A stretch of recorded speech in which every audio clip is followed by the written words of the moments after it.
Thank you, Kat and Liz. That was really, really refreshing. And please notice their outfits as well. That first song was called Kotemen Daini. What does that translate to into English? Anybody will help you with that English translation of that?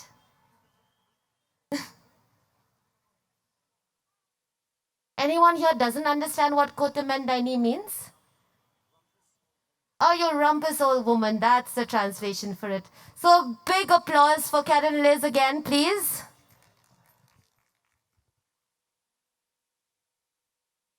Next up, what we have in this whole session, which is we're looking at fashion and trying to see how it could be fashion with meaning. These creations are by a very, very special woman who is sitting in Garo Hills in Tura. Her name is Crispal Sangma. And these are her creations. Can we have that presentation, please, Ashish? So this is where Crispal sits. This is a view from her home. Next slide, please. This is all a view of her home, from her home. This is where she works. This is Crispal. She's 72 years old at the moment. So what she's been doing for over 15 years now is to take old calendars, which her church members helps her to collect, and also boxes that, the boxes that store whiskey. And she sits and cuts this paper, she rolls it on wire, and these are the creations that she creates. They're all wearable, they're usable. You can see a whole lot of her creations on stage. And behind you see shots of her process. That's how Crispal, it's really, really fine work. It's really just amazing that she's been doing this for so long. And, a lot of her creations have shown on the fashion ramp, but also that a lot of her, the people who have sustained her business is actually from her local community. So she keeps her price point really low as well, so it's affordable for many, many people. That is how intense the work is. She just sits on the floor of her bedroom and creates this. Next one, please. I wish that she could have been here with us here today, but she felt that she couldn't travel. Her granddaughter brought these to us yesterday, but couldn't stay to present. But that's a bit of a visual of Crispal.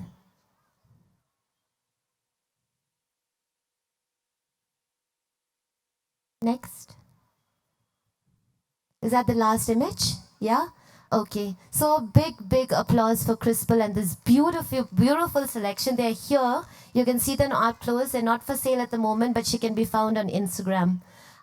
Next up, we'll invite the panelists. I think Parismita is here from Voice. She writes for Voice of Fashion, and she'll be having a conversation with a very, very loved dear, fashion designer in Shillong, Iba Mallai, who owns the label Kini Hu, which works primarily only with India and with Kat and Liz. Please let me welcome you on stage. I'll let you make the introductions, Nita.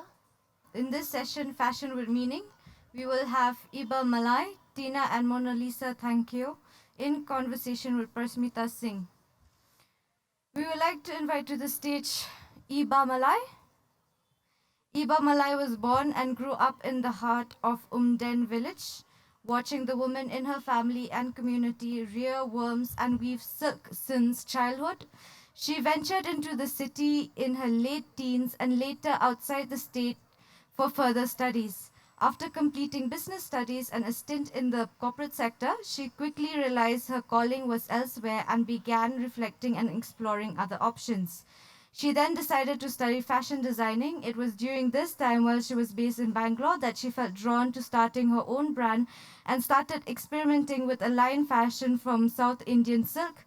Before it hit her that the material she knew best was the silk she saw spun and woven since childhood.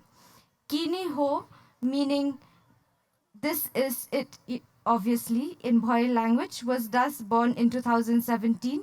Kini Ho by Iba Mallai has Rindia eri silk at the center of each creation. The silk is produced from start to finish in Riboy district, one of the main regions in Meghalaya where eri culture and handloom weaving has a long tradition and is part of the cultural fabric of the community of Umden village, where women have been practicing the craft over generation, mostly for personal use and a small niche market.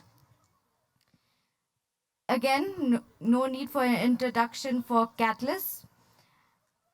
Catalyst are two YouTuber sisters who went viral for their songs. As you can see, ex-boyfriend and Ukpaki Khon. They are known as DIYers, singer-songwriters for the unique music videos dressed in their own DIY outfits. And finally, we have Parismita Singh, the person who will be moderating this conversation. Parismita Singh is a writer and artist. She has written and illustrated the graphic novels The Hotel at the End of the World and Mara, the Clay Cows. Her other publications include Centerpiece, New Writing and Art from Northeast India, and a collection of stories, Peace Has Come.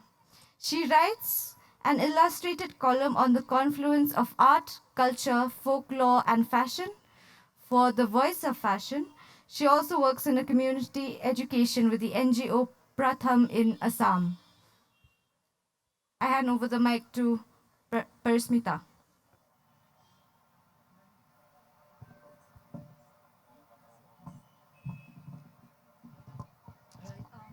It's lovely to see such a big crowd, and I think some credit for that goes to our amazing performers, Kat and Liz, who I think really set the mood earlier in the evening with their first live performance. Is it? Yeah, it's your first. Our very first live Yeah, performance. so we are very, very privileged to, I think, be here for their first live performance. And I'd like to welcome both Iba Mallai, who's here, and Kat and Liz. And I feel really fortunate to be able to do this because I think I have learned so much from my conversations with Iba and her work and the very important work she does, and from Kat and Liz, right? And I really hope that we'll be able to share a little bit of that with our audience today, right? So I'm sure you're a little tired, so I'll begin with Eva, right? So you can relax and do your breathing, because that was a very involved performance. Yeah, So we had fun. Yeah, you did? Oh, that's great. So you can just relax while I'll just begin the conversation with Iba. So maybe we'll do a question or two and then move, because, yeah, so maybe we'll do about 2 questions and Sure. then move to Captain Liz, right? So, right. So I've been very, like I mentioned, I've been fortunate to have had a chance to look at some of Iba's work and to be able to follow a little bit of her journey, and it's been a very inspiring one. So, so I'm just going to repeat some of your bio. I'm sure most people here already know your work and your label, but I'm just going to repeat some of that, right? So. So first you have a diploma in fashion design, and then you've had your label Kiniho, which is more of a Pret line for about Yes. 5 years, Yes. right? Yes. And you work from your Shillong studio here. And the last year, and you know the last year has been very momentous for you because you've also launched, she's also launched her eponymous label, Iba Mallai, Yes. with the Cocoon collection, right? I think with both, I think most of your work now is centered around the Rindia silk, Yes. right? So my first question, so the first thing I wanted to ask you was, first, just a little bit for our audience, right? I mean, most of the clothes most of us are wearing here are now factory produced. Yes. And have probably come from a chain of production, So many of us have ordered them online, or, they've been in factories. They may have come from faraway factories in Bangladesh or Laos, or, Ludhiana or somewhere. Right, so I mentioned this because this is where Iba's work is so significant and so rich today, because my first question to her will be about the fact that, her work. So when she produces a garment, she actually, she produces a garment right from the stage of the thread, from extracting, from the cocoon stage, from extracting the thread right up till letting a customer wear the garment, Yes. right? So she literally produces all of that and using, I think, much less energy than all this other clothes that, we are wearing now, right? That comes to the factory production. So can you tell us a little bit about what your process is, what it means as a designer to do this kind of work, to take a textile from the thread right up to a garment? Over to you. Thank you, Parismita. Well, for those of you who don't know me, I'm Iba Mallai, and I work with my community weavers in Umden, Ribhoi district. I closely work with them since the time I wanted to start my own sustainable line. For me, sustainable is very important. When I first want to start my own line, I thought about sustainable. I don't want to have my own business, something that doesn't benefit others. Like I want to start something new which is going to be benefit not only for me but also to those who is around me. So I decided to work with my own community weavers for that reason. And yes, like Parismita mentioned, I do work from the from thread itself. So we since I work with my own community weavers, we collect our own cocoons, we spin our own yarns, we dyes our own yarns, we weave our own fabrics. So we create our own fabrics and create textile garments out of it. And I feel this is very important because, as you know, mass fashion, you don't know the chain system. You don't know from where it comes from. And I feel that is very important. To be sustainable as a brand, you should know where your clothes come from, who made them, right? So I feel this process is very important for every brand that matter, that you should know where your clothes come from, where your fabric comes from. And for me, I feel satisfied knowing that my own people are making the fabric that I'm creating for my customers. So the reason why I'm doing it is because I feel that's the most important part. You should get whole each and every process of production from fiber to finished products, because that is the most important thing you should be knowing as a designer. You should know where your thread or even the fiber comes from, to know, to understand, and to also know that the ethical practices that is involved throughout the process. Thank you. Yes, yes, like so, and really coming to that, so you do work with the women weavers of the Ribhoi district. For those of us who are not familiar with the weaving traditions, you know, so so what is it? Which is not the same thing as working with, say, a garment factory, right? Yes. So It can is you tell not. us a little bit about that experience? What it means? So you have your clients and you have the demands of the business, right? Of like, of you have to, I'm sure you have like deadlines, and you have your collections that you have to, you have the local and the global stage where there are demands on you as a designer. And then there is the community work. So how does both of that work? It is not always as easy as you think, working with your own community. I belong in that community. Still, it's very difficult, and especially working with an artisan, it's been a difficult journey. The reason is because they don't understand platforms. They come from villages. They don't understand the market, the demand, the platform, unlike people who are in towns or like if you are in the corporate. So it's completely different working with artisans. You need to make them understand the demand, the market that matter, to work with them closely. But yes, the demands are there, but then I need to maintain, sustain it in such a slow mode.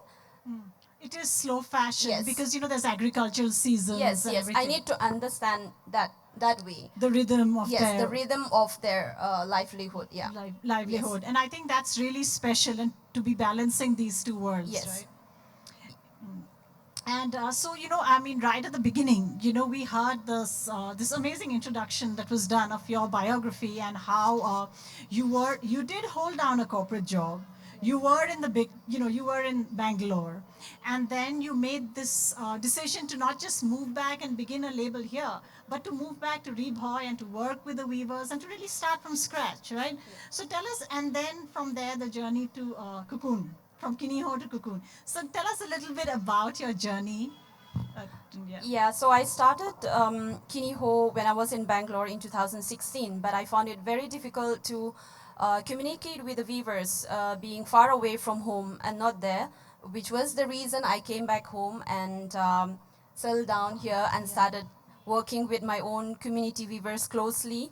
And it was quite difficult that time because Umdan weavers, they have been weaving shawls and scarves, but they don't know anything much about running fabrics. But I wanted to create running fabrics to create clothes, To create garments. clothes. Yes. Yes. So that was also the reason why I came back and to make them understand this is what I want. So yeah. So now you can be in the community, work with them, and then Yes. take it up, Yes, right? yes. So work with them closely, make them understand, check the quality, and try to make them understand shawls and scarves is not the only products that customer wants out of every silk. We should also create something different, something new, contemporary. We talk about Rindia, which is our heritage fabrics. And what we know about Rindia, and most people in Shillong may only know about Thoriao and Thoba, which are the traditional pattern of Khasi. But then that's not the only thing that we can create out of Rindia. We Right, can right. create many other things. So I have to make them understand. Yes. Yeah? Yes, and of course, I'm going to use this moment to pitch your boutique. Yes. So if you are interested, you really, because the great thing about this conversation is, it is with Kat and Liz. We saw their performance, but I think to get a sense of what she's doing with Rindia, what Iba is doing with Rindia, I really suggest take the trouble, go down to her store or her online platforms and look at her. Then you can have a connect between our conversation and the very materialness of the textiles. Yeah. Yes. Yeah. So I'm just going to do a quick move and then we'll sort of come back, right? Okay.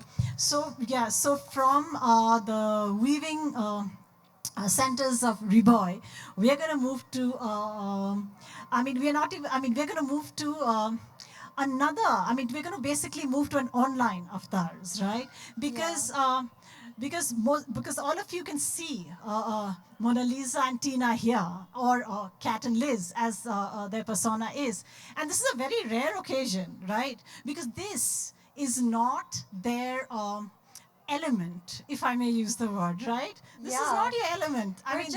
We're so used to making videos and then just posting them online and disappear. But now we're in front of real human beings. Yeah, so Wow. how's that? Yeah. So I think I'm really thankful for this panel because I think what we have is, you have the rootedness of culture and sort of trying to bring that into the contemporary. And then here we are also looking at fashion. We are also looking at a social critique. We are also looking at various dimensions of being, if I may, right? And and I think it's quite special that we are able to have all of us like in one venue, no matter what else we've swept under the platform, right? So the first question I want to ask you is, one second. I've been doing so many panels that, yeah. Yeah. So it's so as I I must confess I'm not familiar with your media. I mean, I'm not familiar with your space as much. Yeah. Your space of social, your preferred space of performance, which is social media and YouTube. Like everyone has watched you. Thousands and millions of people all over the world have watched you. I mean, we did a session on books while ago. And we can't even imagine the kind of reach you folks have, right? So one is, of course, I'm totally in awe of you and your persona. And yeah, so now, you're very curious. So what has your experience been? navigating this online space, right? Because you're on YouTube, you're on social media, and we also know, and this gives us a wonderful reach, but we also know that there are a lot of trolls, there's a lot of misogyny, and a lot of our ugliest aspects sometimes come up online, right? So all the body shaming, this just sometimes just blind hate, right? So there is all of that. So I wanted to ask you both about the positives and the negatives and how you managed, how you navigate this space. I would like to say is that when you first start out, you won't have that many following. And the moment, if you have one viral video, I mean, if one of your videos like ours goes viral, you will always have hate comments, unnecessary hate, and then there will be ones who will give you constructive criticism. Right. So you will have to be able to differentiate between just hate and constructive criticism. And over the years and the number of videos that we've uploaded, we've learned to actually distinguish between the two.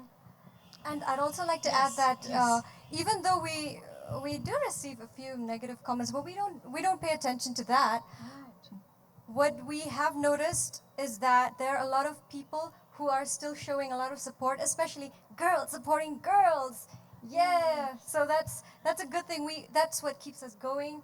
We don't focus on the hate. We focus on being sparkly and being fun. So we don't care about the Yeah. hate. I think that's like a life lesson for everyone. I think we can all do with a little more sparkliness. I wish I had had time to, like, I don't know, steal some of that for my fairly lusterless hair. Yes. So, of course, my next question will be about the hair, right? So, I mean, this is, and especially online and or with really great lights, this is such great effect, right? These little. So, I'm not even sure. I mean, I'm sure many of you follow them on YouTube and you know they're DIYers. So, you know that some of it is, all of it, this is repurposed, right? A lot of it is plastic bags cut up and all kinds of fun things like that. Yeah, right? this in this Yeah. outfit of ours Can you was. just? Oh yeah, wait, I'll show it again. Yeah, please. This was made of trash bags. Yes. So these are trash bags, neatly. This is like, yeah, so neatly snipped and Yeah. shaped into this really beautiful garment, Yeah, right? and this is it's a kimono inspired robe that we made out of jan tammo. Right. Yes, that's wonderful. And so, how did you? So, I've been watching your videos, and you really innovate with fashion, right? So, there's all this fashion and the satire. I'm not downplaying the satire. We'll arrive at that. But so all this, like, all this innovative fashion, including a very instructive and a fun how to do video on newspaper bralettes. Yeah. Right? Yeah, so I mean, there's just so much fun with clothes, so much, especially as women and women in traditional societies, women who are, where we are all, literally, like we are all sort of traversing so many worlds just in what the clothes four of us are wearing here, Yeah. right? Yeah. This is Hey, totally, yeah. Iba, aren't you wearing those pants that you made? Yes. That is so cool. Yes, They look I so should have classy. mentioned that. Yes. So elegant. Oof, Thank you. nice. Very nice. Yeah. So yes. So my question now is, all this material, all this get up. How did you arrive at this style? Like, Well, We've always been into arts and crafts, so with every project we wanted it to be bigger and bigger and better. So when it came to the point, I think our first DIY dress that we made was the plastic dress. Yeah, the princess dress. Yeah. a princess dress. What was it made out of? Just for our audience sake. It was made out of plastic bags, yellow plastic bags that were collected in our house for months. 2 years, okay, 2 years. Yeah. My sister. yellow plastic bags for 2 years. That's dedication now. And then you got to dress together. But why? I mean, but why do you need to dress up in these like sparkly? But because you're singing satire, you're singing these songs. But why do you need to dress up? Well, because girls just want to have fun, and girls just want to look good and look fabulous. And one thing that was kind of like an obstacle was that we couldn't really afford all the high fashion items. So we thought, you know what? Why don't we make our own fashion? So we did it. Yeah, no, because it does. You know, if because I think if we didn't tell you, and especially because of your medium, right? It is I mean, you know, it is YouTube, it is the camera, it is all about, you know, the mask almost. No, it's like, yeah, this is really. Uh, and also we spoke, you know, the other day we spoke a little bit about the persona, you know. This is actually, I'm sorry, I made a mistake and I addressed them at one point, I think, with your real names. Real names. And though actually don't know now that. that they're in persona, even though now that they're in persona, I should actually just address them as like Cats and Liz, right? It's Cat and Liz. Yeah, because that's the other thing that their work is doing, which I think is a very smart thing, which is that there's this, they've just created this complete persona, right? From the dress to the makeup to the satire, all of that, right? And this is our real hair. And it's Okay. quite nice that they're recycling the plastic instead of like, you know, throwing them. Yeah. So we really have, I mean, I don't know how Mary planned this, but we really are, we seem to be having a conversation between different forms of sustainability. Yes. Uh, So recycle is one of Yes, them, because- which they are doing it instead of throwing them in the garbage, and it will take years to decompose. yes. They are using something, they're creating something beautiful out of it. So Yeah. which is still okay, it's recycling. Yeah. So good job. Yeah. It's just, I mean, it's just really beautiful. I mean, they should, don't worry, in a couple of years, people will be buying them for museums or you'll probably sell them as NFTs or something in the art market. Yeah, we're Right. thinking about it. Maybe 10 years down the line, someone's gonna buy this for 10 million? I don't know. Yeah. $10 million. Yeah, let's Yay. hope the currency, yeah. Dollars is better to bet on, yeah. Also, unfortunately, I don't understand Kasi, right? So, can you? But I really enjoyed, as most of us did. I really enjoyed your performance, right? So, can you tell us? And I also know from your fan following and from sort of speaking to people and from you that there is a lot of very hard-hitting satire in the songs that you sing, right? I mean, so can you tell us a little bit about maybe just 3 or 4 lines of in English translation, if you can, of what you sang? Okay, so I'll just say some random 4 lines, okay? Anything, just random, yes. Marway nga syudya umat, jingid ka kuming ang pajuya umat, nga juri teng hapan kana, tang banlat syatum banlat syatla. It means, well, I always sit alone and cry on my own because I've never known what it's like to be loved by my mother because because she's always screaming and cursing at me. So I have to hide in the toilet just to have some peace of mind. Because once she sees me, she's like, so that's the 4 lines. Okay, so now we know. Yes, You know because how some moms can be toxic. So yes. I mean, we yes. love moms. Moms are second god on earth. But sometimes moms can be a little bit toxic.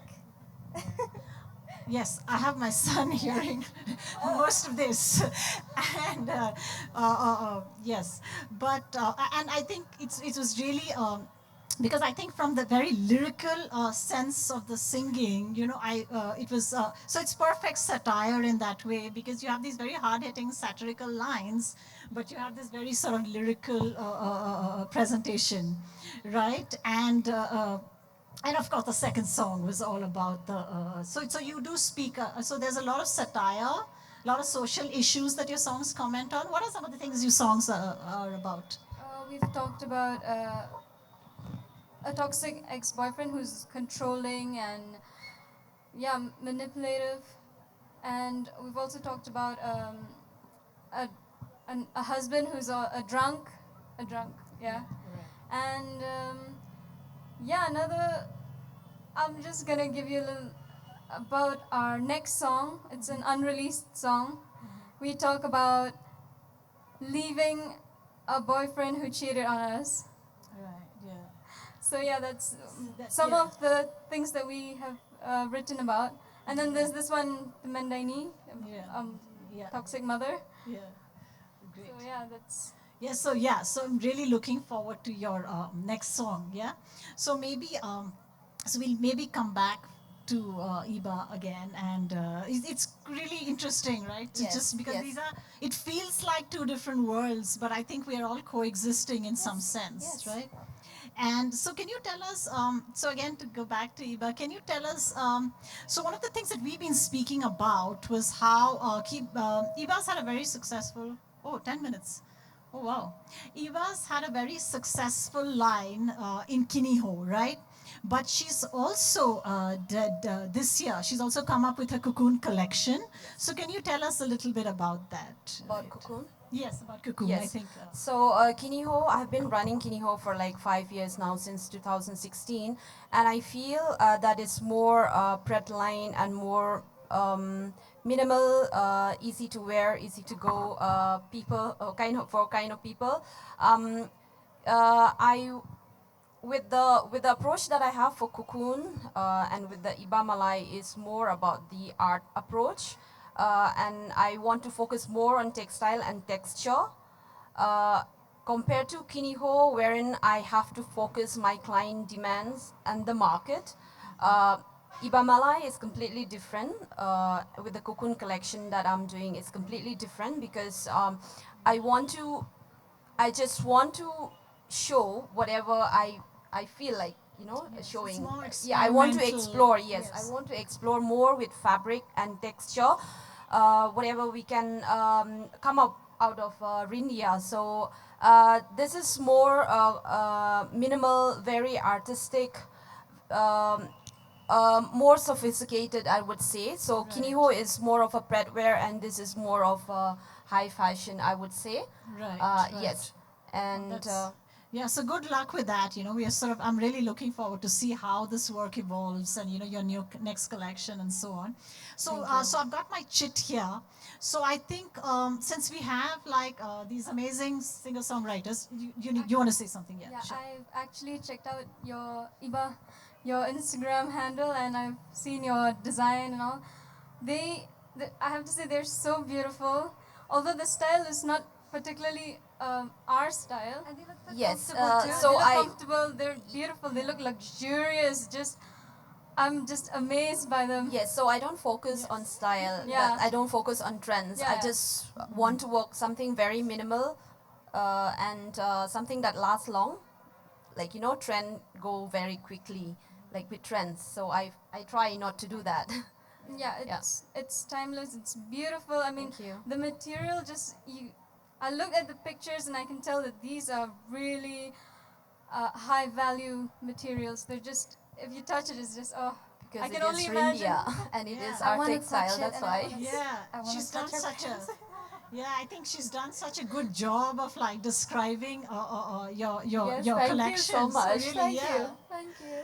Yeah. Thank you, girls. So I think we should open it. Open it up to questions because I've got my little chit here, which means we are heading into the last section, right? So if there are any questions, then addressed to either of Iba or Kat and Liz, we'll take them.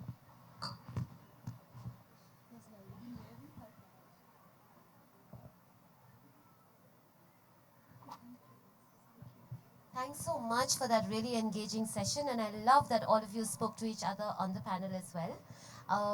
I have a question for three of you, not Parismita. What message do you have to a very, very fashion conscious Shillong? For all of the things that you do, what would you like to tell them? Okay, well, I think when you buy clothes, yes, it's a fashionable city, and but then we need to think twice or thrice before we buy something.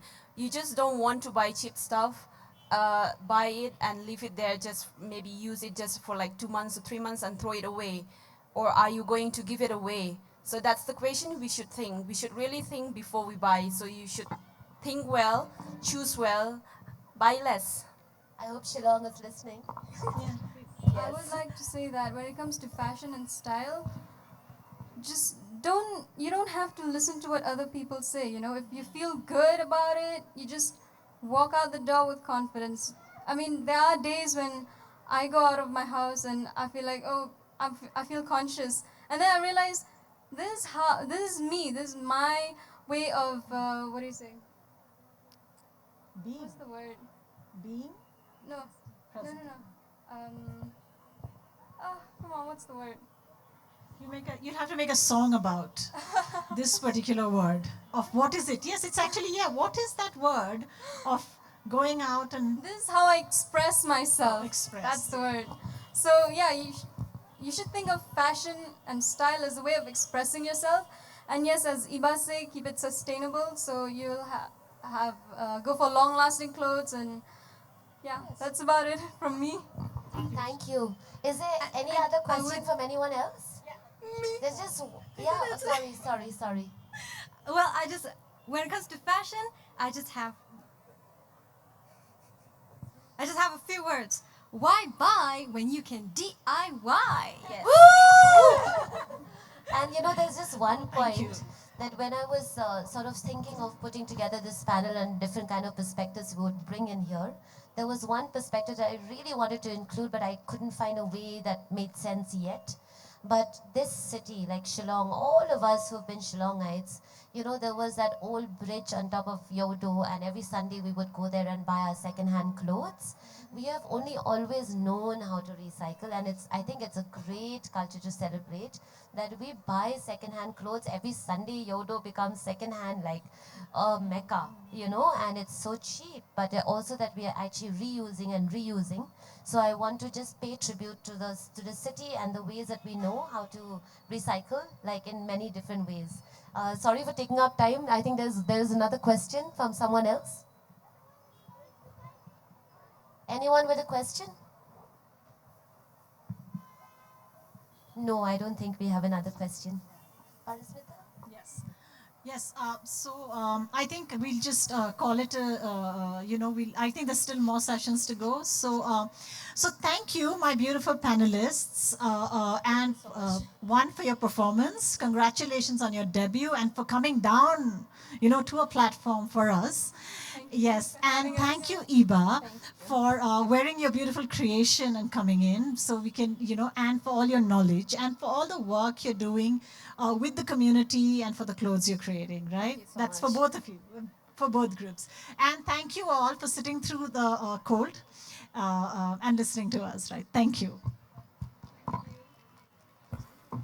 Thank you, panelists, for this wonderful session. We will have Mary Kurkalang, the creative director of the Shillong Cherry Blossom Literary Festival, presenting the mementos to the speakers.